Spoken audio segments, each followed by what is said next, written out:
membuang produk atau jasa setelah dikonsumsi untuk memenuhi kebutuhannya. Jadi perilaku konsumen itu adalah suatu proses tindakan seorang manusia sebagai pelaku ekonomi yaitu konsumen dalam mencari, membeli, mengevaluasi barang dan juga sampai tahap membuang produk atau jasa setelah digunakan atau dikonsumsi sebagai pemenuhan kebutuhan. Perilaku konsumen akan diperlihatkan dalam beberapa tahap, yaitu yang pertama tahap sebelum pembelian, yang kedua pada saat pembelian, yang ketiga setelah pembelian, dan yang terakhir evaluasi. Tahap pertama yaitu sebelum pembelian adalah konsumen akan melakukan pencarian informasi yang terkait produk dan jasa. Jadi pada tahap pertama ini sebelum pembelian, para konsumen melakukan pencarian informasi terlebih dahulu terhadap barang yang akan dibeli. Kemudian yang kedua pada tahap pembelian, konsumen akan melakukan pembelian produk. Jadi konsumen membeli suatu barang yang dibutuhkan. Yang ketiga pada tahap setelah pembelian. Nah, pada tahap ketiga ini konsumen melakukan konsumsi atau menggunakan produk barang yang telah dibeli. Dan yang terakhir evaluasi. Evaluasi ini konsumen dapat menentukan kinerja produk atau manfaat dari produk tersebut, produk yang telah dibeli, dan juga pada akhirnya membuang produk setelah dia gunakan. Yang menjadi prinsip dasar perilaku konsumen disebabkan oleh beberapa faktor, diantaranya kelangkaan dan terbatasnya pendapatan dari konsumen sendiri. Kemudian yang kedua, mampu membandingkan biaya dengan manfaat. Jadi konsumen itu mampu membandingkan biaya yang akan dikeluarkan dengan manfaat dari barang yang akan dibeli. Meskipun tidak selamanya konsumen itu dapat memperkirakan manfaat dengan tepat. Kemudian memperkirakan setiap barang yang dibeli apakah dapat didistribusikan dengan barang lain atau tidak, dan konsumen itu tunduk terhadap hukum berkurang tambahnya kepuasan. Tujuan yang ingin dicapai oleh konsumen adalah kepuasan maksimum. Jadi tujuan utama dari konsumen membeli barang yang dibutuhkan itu adalah kepuasan maksimumnya, kepuasan dari dirinya yang secara maksimal. Untuk dapat membahasnya, kita harus mengetahui beberapa pengertian dan asumsi dasar. Nah, asumsi dasar atau asumsi utama. Yang pertama yaitu barang atau komoditas. Barang adalah benda yang dikonsumsi untuk memperoleh manfaat. Jadi barang itu seperti yang kita ketahui, barang itu adalah benda, baik benda mati ataupun benda hidup yang dikonsumsi oleh konsumen untuk diambil manfaatnya. Barang itu sifatnya semakin banyak, maka semakin banyak yang dikonsumsi, maka semakin besar juga manfaatnya. Kemudian yang kedua adalah utilitas. Utilitas adalah manfaat yang diperoleh karena mengonsumsi barang. Jadi utilitas itu adalah manfaat dari barang yang dibeli. Utilitas itu merupakan alat keputusan pengambilan barang oleh konsumen. Jadi utilitas itu salah satu faktor untuk pengambilan keputusan dalam pembelian suatu barang. Nah, utilitas itu ada dua, ada utilitas total dan utilitas marginal. Utilitas total adalah manfaat total yang diperoleh dari seluruh barang yang dikonsumsi. Jadi utilitas total itu manfaat keseluruhan dari suatu barang. Sedangkan utilitas marginal adalah tambahan manfaat yang diperoleh karena menambah konsumsi sebanyak satu unit barang. Jadi utilitas marginal itu merupakan manfaat tambahan dari suatu barang. Kemudian yang ketiga, hukum pertambahan manfaat yang makin meningkat. Pada awalnya, penambahan konsumsi suatu barang akan memberi tambahan kualitas yang besar, tapi semakin lama pertambahan itu bukan hanya menurun, bahkan menjadi negatif. Jadi hukum pertambahan manfaat yang makin menurun itu barang yang pada awalnya itu memberikan kualitas yang besar pada seorang konsumen, semakin lama pertambahan barang itu manfaatnya akan semakin menurun, karena semakin banyaknya barang semakin menurun juga manfaatnya. Kemudian yang keempat, konsistensi preferensi atau transivity. Konsep preferensi berkaitan dengan kemampuan konsumen menyusun prioritas pilihan agar dapat mengambil keputusan. Jadi konsistensi preferensi ini adalah tindakan yang dilakukan konsumen, yaitu menyusun prioritas. Ketika akan membeli barang, itu akan menyusun prioritas terlebih dahulu. Jadi barang yang sangat-sangat dibutuhkan dan sangat banyak manfaatnya bagi konsumen, sampai barang yang tidak terlalu dibutuhkan, tidak terlalu banyak manfaatnya dari konsumen. Itu. Dan yang terakhir adalah pengetahuan sempurna atau perfect knowledge. Konsumen diasumsikan memiliki informasi atau pengetahuan yang sempurna berkaitan dengan keputusan konsumsinya.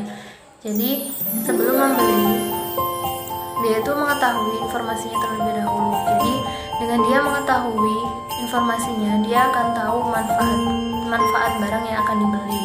Oleh karena itu, konsumen itu perlu mengetahui informasi barang terlebih dahulu sebelum membelinya. Kemudian penjelasan yang ketiga adalah teori kardinal. Teori pendekatan konsumen kardinal adalah daya guna dapat diukur dengan satuan uang atau utilitas dan rendahnya nilai atau daya guna tergantung pada subjek yang menilai. Jadi teori kardinal itu menilai suatu barang itu dengan satuan uang atau utilitas. Pendekatan ini juga mengandung anggapan bahwa semakin berguna suatu barang bagi seseorang, maka akan semakin diminati. Jadi teori kardinal itu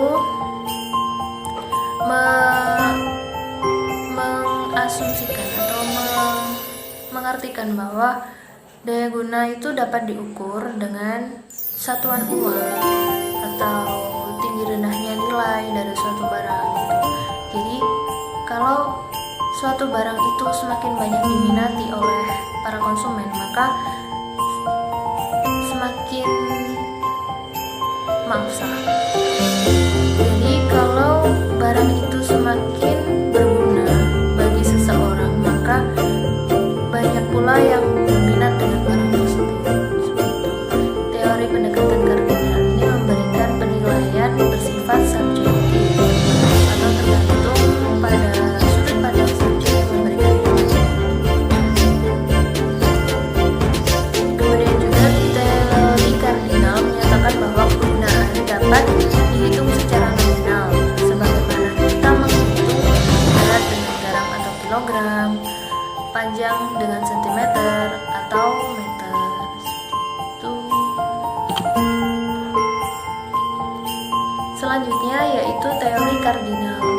Teori pendekatan konsumen kardinal adalah daya guna dapat diukur dengan satuan uang atau utilitas dan tinggi rendahnya nilai atau daya guna tergantung kepada subjek yang menilai. Jadi teori kardinal itu mengartikan suatu barang daya gunanya itu lebih baik atau tidak itu dapat diukur dengan satuan uang atau utilitas. Jadi misalnya gini, seorang konsumen menilai barang yang mahal itu kan tergantung subjeknya. Jadi seorang konsumen menilai barang yang mahal, maka kegunaannya itu akan semakin baik, manfaatnya semakin bagus. Akan tetapi sedangkan barang yang murah itu kegunaannya akan tidak terlalu bagus, atau biasanya itu cepat rusak atau bagaimana gitu. Jadi tergantung orangnya menilai satu barang tersebut. Biasanya dikaitkan dengan harganya, dikaitkan dengan satuan uangnya, seperti itu. Pendekatan ini juga mengandung anggapan bahwa semakin berguna suatu barang, maka minat terhadap barang tersebut itu semakin banyak, seperti itu. Teori kardinal juga menyatakan bahwa kegunaan dapat dihitung secara nominal sebagaimana yang kita lakukan selama ini. Misalnya, menghitung berat itu dengan satuan gram atau kilogram.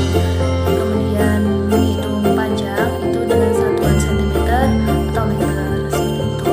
Yang selanjutnya saya akan menjelaskan tentang teori ordinal, teori rasional, dan teori irasional. Yang pertama ada teori ordinal. Jadi pendekatan konsumen ordinal ini adalah pendekatan yang daya guna suatu barang tidak perlu diukur.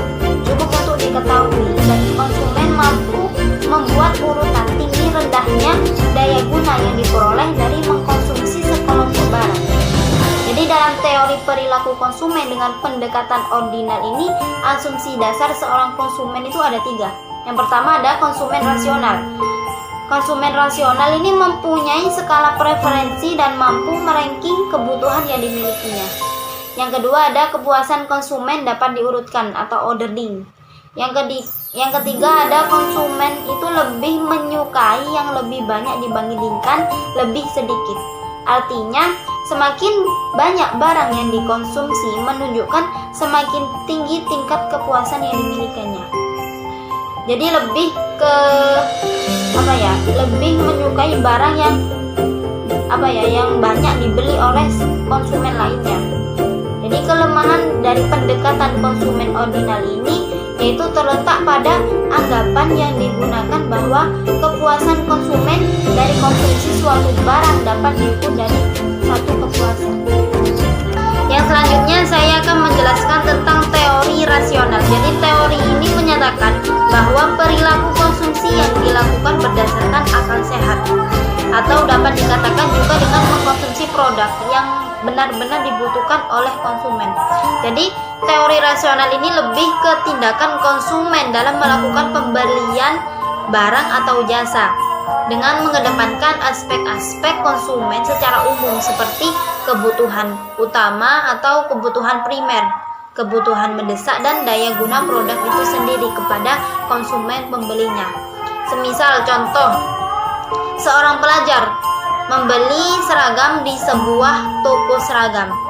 Nah, karena seragam itu menurut seorang siswa itu butuh. Nah, sangat membutuhkan seragam. Jadi rasional ini lebih ke kebutuhan yang utama atau kebutuhan primer yang dapat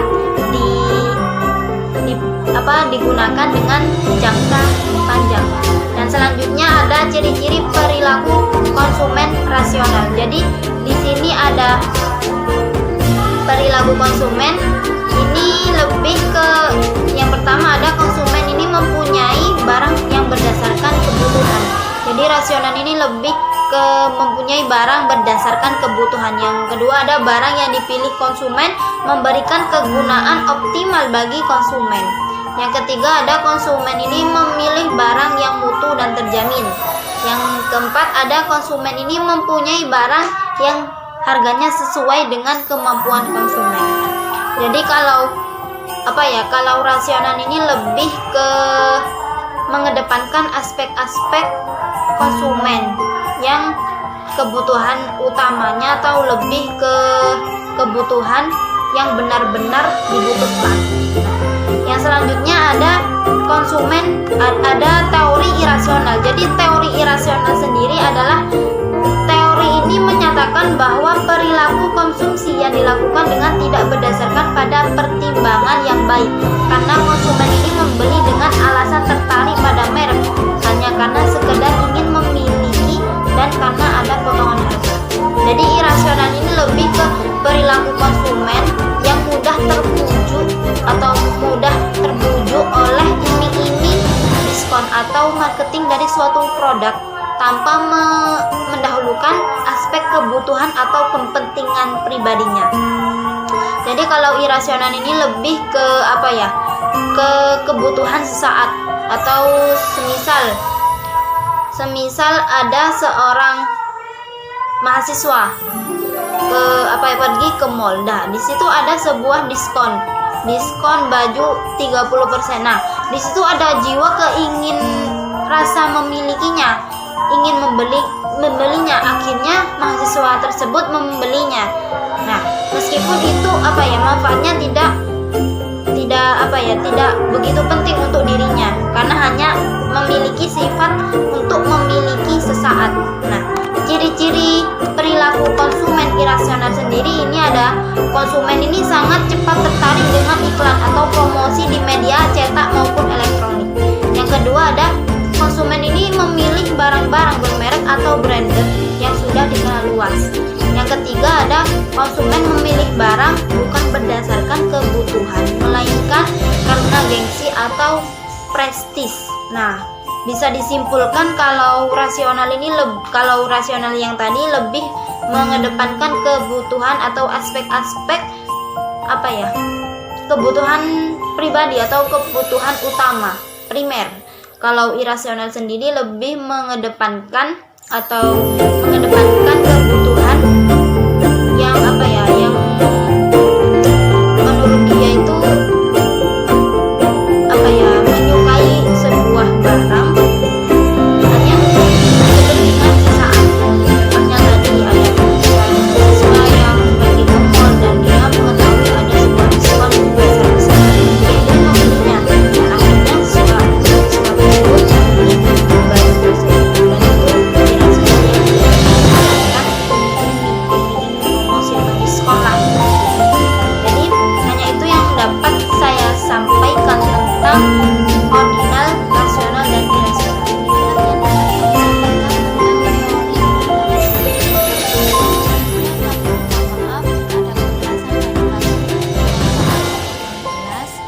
Dan sekian dari kami. Jika ada perkataan atau salah ucap tentang